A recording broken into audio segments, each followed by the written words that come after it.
I'm ready. What did I say? You said men are scared of a strong, confident vagina.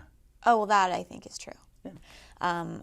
I feel like it's hard for them to know how to handle you when you are as smart or as successful, because for some reason women have been painted as these like fragile little lilies that have to be tended to, that have to be cared for, and I just think that it's the way that society have raised us.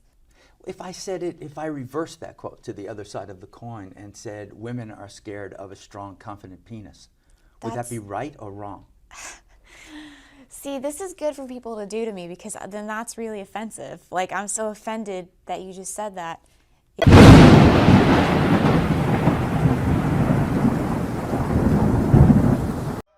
And I just told my husband, I said, I've got a weird feeling I've got to check on our son. The minute I picked it up, the lead teacher was assaulting the first victim. It was thought out. It was malicious. Gloria Bargy and Brad Duncan immediately raced to their son's preschool, Parker Chase Preschool in Roswell, and demanded to see the entire video of what they'd just seen live. And they saw one teacher leaning into the faces of two preschoolers. A second teacher walks up from behind and steps on one child's hand. Moments later, she kicks another child in the back with her knee. And the first teacher, apparently yelling at the children, gets up, then taps one of them on the forehead and walks away. I think as a mom, your job is to protect your child.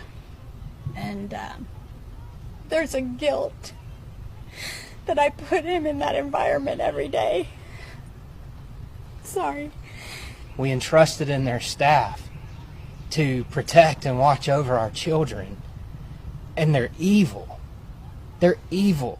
Roswell police arrested the two teachers, Zaina Alistwani and Soriana Boraseno, and charged them with cruelty to children in the first degree. Now investigators are reviewing hours of classroom video to see if those teachers or any other teachers might have assaulted additional students. The Parker Chase Preschool's parent company wrote in an email, "We were shocked and disappointed that teachers used inappropriate disciplinary actions with children." Duncan and Bargy say they're trying to get the word out to other parents who have children at that preschool. For people to know and for the people that were involved to be held accountable.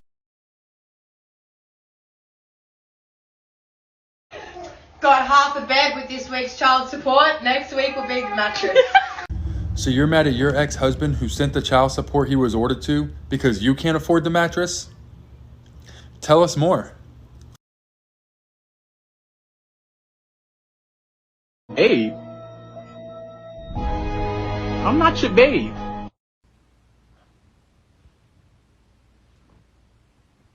As you can see here, she's ready to ruin her marriage over a temporary opportunity, over a temporary satisfaction. Just because he has money, clout, fame, status. Just because of those things, she's ready to ruin her marriage over a man who's not going to marry her. This is Modern Women 101, fellas. I can't let this slide. I've got to ratio this. But there's a coldness that you have to accept when you're a man, especially a black man. It's like the world's cold as a motherfucker, okay? You get older, one thing I learned, only women, children, and dogs are loved unconditionally. A man is only loved under the condition that he provides something. I've been talking a lot to the crowds that I've been talking to, not about rights, but about responsibility. It's like, here you are, suffering away. What makes it worthwhile?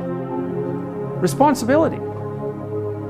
That's what gives life meaning. It's like lift a load. Then you can tolerate yourself, right? Because look at you, you're useless, easily hurt, easily killed. Why should you have any self-respect? That's the story of the fall. Pick something up and carry it. Make it heavy enough so that you can think, yeah, well, useless as I am, at least I could move that from there to there. Well, what's really cool about that is that when I talk to these crowds about this, the men's eyes light up. It's like, well, why lift a load if there's nothing in it for you? That's another thing that we're doing to men that's a very bad idea. And to boys. It's like, you're pathological and oppressive. It's like, fine then, why the hell am I going to play? if that's the situation. If I get no credit for bearing responsibility, you could bloody well be sure I'm not going to bear it. But then, you know, your life is useless and meaningless, and you're full of self-contempt and nihilism, and that's not good. So that's why that's what I think's going on at a deeper level with regards to men needing this direction. A man has to decide that he's going to do something.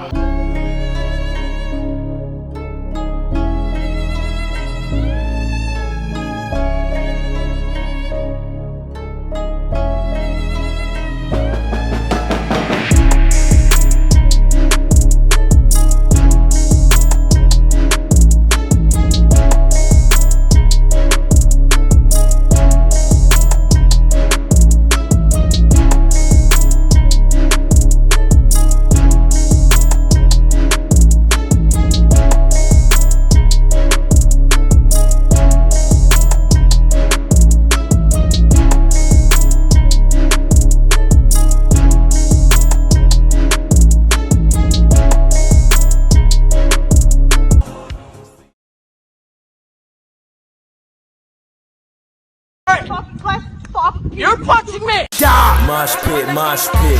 Stop this, stop this. I found out she was cheating on me. She said, oh boy. Alright fellas, this is what we're not gonna do. If a girl cheats on you, leave her. No questions asked. Don't have any more conversations, that is it. Also, if a girl is questioning her feelings for you, just leave. Leave, leave, leave. Stop giving these mediocre women second chances. They don't need it. Y'all give them all the chances in the world, and if you let them cheat on you one time, I guarantee you it's gonna happen again. You wanna go home? I'm giving you the silent treatment. Facts. Tell me a fact. Girls think the silent treatment is a punishment. Nah, I've been waiting for you to shut up all day. God, don't. She said the silent treatment? Hell no, more like a damn vacation. Facts.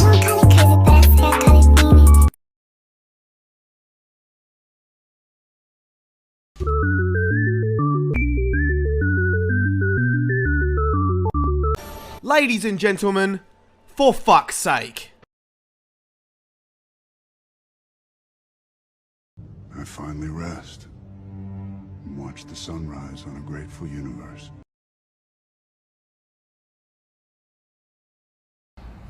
You think you have it bad right now? Well, here's a little perspective. Caitlin from Instagram is super tired from leg day.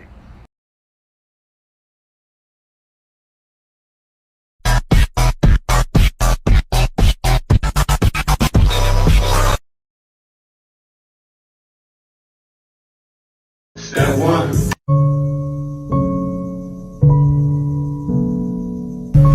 He cold. She belongs to the streets. Fell off a little I'm bit. back.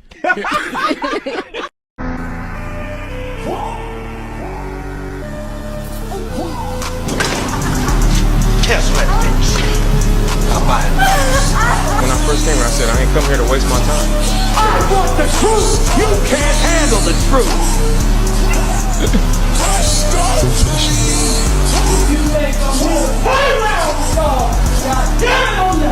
It's an evil world we live in. You are not him. You are not him. Okay, she keep calling every single night. And I don't mind.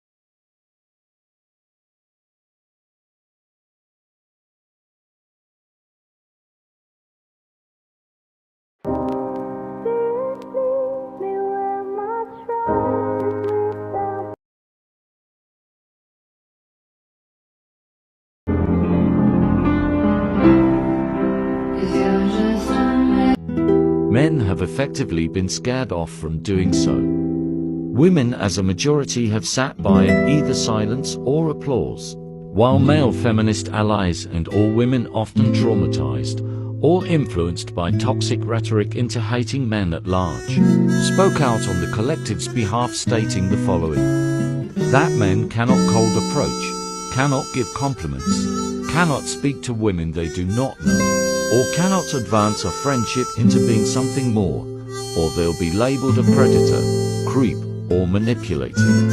So I asked if the other half of the social world has effectively tied your hands and told you how much you are unwanted.